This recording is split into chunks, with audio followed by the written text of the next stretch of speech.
الله الحمد لله كفى وسلام على عباده الذين اصطفى أما بعد قال الله تبارك وتعالى في القرآن المجيد والفرقان الحميد أعوذ بالله من الشيطان الرجيم بسم الله الرحمن الرحيم وقضى ربك ألا تعبدوا إلا إياه وبالوالدين إحسانا إما يبلغن عندك الكبر أحدهما أو كلاهما فلا تقل لهما أف ولا تنهرهما وقل لهما قولا كريما۔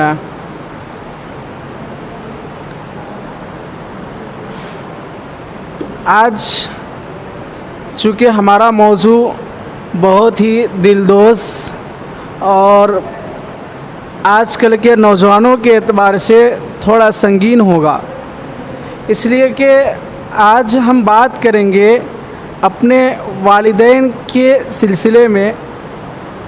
جیسا کہ ہم جانتے ہیں کہ شریعت اسلامیہ ہمیں اپنے والدین کے سلسلے میں کیا تاکید کرتی ہے، پوری تاریخ اسلامی اس سلسلے میں بھری پڑی ہے۔ خود قرآن کریم کے اندر اللہ تبارک و تعالیٰ کے حق کے بعد والدین کے حق کو بتاتے ہوئے اللہ تبارک و تعالیٰ ارشاد فرماتا ہے وَقَضَىٰ رَبُّكَ أَلَّا تَعْبُدُوا إِلَّا إِيَّاهُ وَبِالْوَالِدَيْنِ إِحْسَانًا، کہ تمہارا رب یہ فیصلہ کر چکا ہے کہ اللہ تعبدوا الا ایاہ، کہ تم صرف اسی کی عبادت کرنا، اللہ تعبدوا الا ایاہ وبالوالدین احسانا، اور اس کی عبادت کے بعد اپنے والدین کے ساتھ حسن سلوک کرنا۔ اس آیت کے اندر غور کرنے سے پتہ چلتا ہے کہ اللہ تبارک و تعالیٰ کی عبادت کے بعد اگر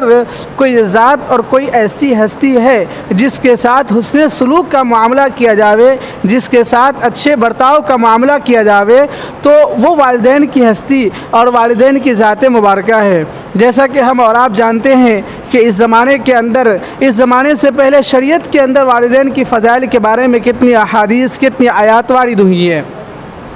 چونکہ آج میرا موضوع کوئی تقریر کرنا نہیں ہے بلکہ اپنے احساسات و جذبات کو پیش کرنا ہے کہ جب میں اپنے والدین کے ساتھ ہوتا ہوں اس وقت کیا عالم ہوتا ہے، اور جب اپنے والدین سے جدا ہو کر کسی دوسری جگہ ان کی بنا رہنا پڑتا ہے اور ان کے بغیر رہنا پڑتا ہے، اس وقت کیا عالم ہوتا ہے۔ ان دونوں میں بہت ہی فرق سمجھ میں آتا ہے، جیسا کہ ہر ایک بچہ اور ہر ایک بیٹا جو اپنے والدین کے بغیر کس طرح رہتا ہے اس کو جان سکتا ہے۔ چونکہ پوری تعلیمی سال اور پورا تعلیمی سال ہمارا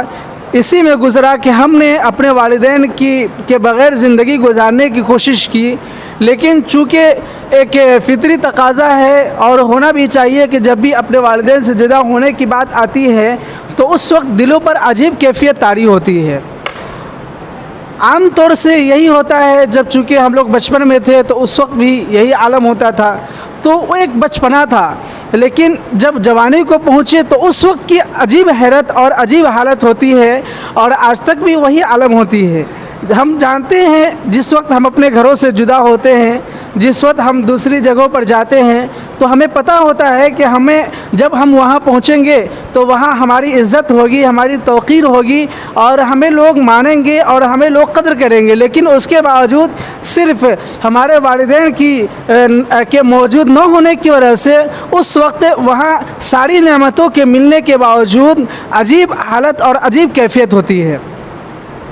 ایسی ہی حالت کچھ ہمارے ساتھ بھی ہے کہ جب ہم اپنے گھروں پہ ہوتے ہیں، خاص طور سے اپنے والدین کے ساتھ ہوتے ہیں، تو اس وقت بہت ہی خوشی محسوس ہوتی ہے۔ ہر اعتبار سے اپنے ہی والدین کے ساتھ رہنے کا اور ان کے ساتھ ہی کھانے پینے کا زیادہ سے زیادہ یہ کوشش کرتے ہیں، اور ان کے ساتھ رہنے کی اللہ سے دعا بھی کرتے ہیں۔ لیکن چونکہ جیسے ہی ان سے جدا ہوتے ہیں، خاص طور سے چھٹی کے ایام ہیں، کہ جیسے ہی پتہ چلا کہ اب چھٹی ہوگی تو اس وقت ایک عجیب کیفیت تھی کہ اب اپنے گھروں کو جائیں گے اور اپنے گھروں کے اہل و عیال سے، اپنے بھائی بہنوں سے اور خاص طور سے اپنے والدین سے ملیں گے، ان سے خوشی ملیں گے اور خوشیاں بانٹیں گے۔ لیکن چونکہ ایک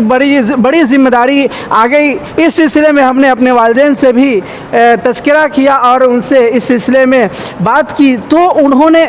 گو کہ یہ چھٹی کے عالم تھے اور چھٹی کے ایام تھے، اس کے باوجود انہوں نے یہ ہمیں صرف ہماری ترقی کے لیے اور ہماری تعمیری اور ہمارے ترقی کے لیے انہوں نے یہ ہمیں مشورہ دیا کہ آپ یہاں رہ جائیں، چھٹی کے بعد جب یہاں سے آپ فارغ ہو تب یہاں آئے۔ جب بھی بات ہوتی ہے ہماری یہ آن لائن ایمو کے ذریعے سے، انٹرنیٹ کے ذریعے سے جب بھی ہماری بات ہوتی ہے تو جیسے ہی پہلے نظر ہمارے والدین پر پڑتی ہے تو بے ساختہ آنسو نکل آتا ہے۔ آج تک یہی عالم ہے، جب بھی بات ہوتی ہے تو بے ساختہ آنسو نکل پڑتا ہے۔ میرے والدین اس سلسلے میں پوچھتے بھی ہیں کہ اب آپ تو جوان ہو چکے ہیں، اب آپ کے پاس اولاد ہو چکی ہے، لیکن اس کے باوجود آج تک بھی آپ کی آنکھوں سے آنسو کیوں جاری ہوتے ہیں؟ تو اس وقت کوئی جواب نہیں بن پڑتا ہے، لیکن آج میں آپ کو جواب دینا چاہتا ہوں کہ وہ ایک عجیب کیفیت ہوتی ہے جب آپ اپنے والدین سے آپ جدا ہوتے ہو اور اپنے والدین سے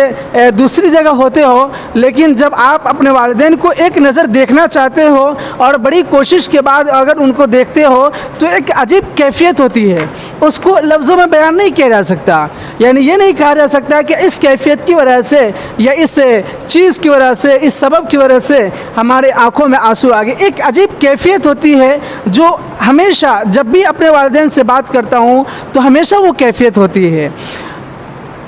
تو ایک عجیب محبت ہے، ایک عجیب الفت ہے۔ اللہ تبارک و تعالیٰ سے دعا ہے کہ یہ الفت، یہ محبت اور یہ والدین کا سایہ ہمارے سروں پر تادیر قائم رکھے۔ انشاءاللہ ضرور بہت ہی جلد اپنے والدین سے ملیں گے اور ضرور مل کر ان سے خوشی زندگی گزارنے کی کوشش کریں گے۔ اللہ تبارک و تعالیٰ ہمارے والدین کی عمر دراز کرے اور ان کا سایہ ہم پر تادیر قائم و دائم رکھے، اور دنیا میں ہمارے والدین جیسے ہر ایک اولاد کو یہ ایسے والدین نصیب ہو۔ اللہ تبارک و تعالیٰ کہنے سننے سے زیادہ عمل کی توفیق عطا فرمائے۔ وآخر دعوانا الحمد للہ رب العالمین۔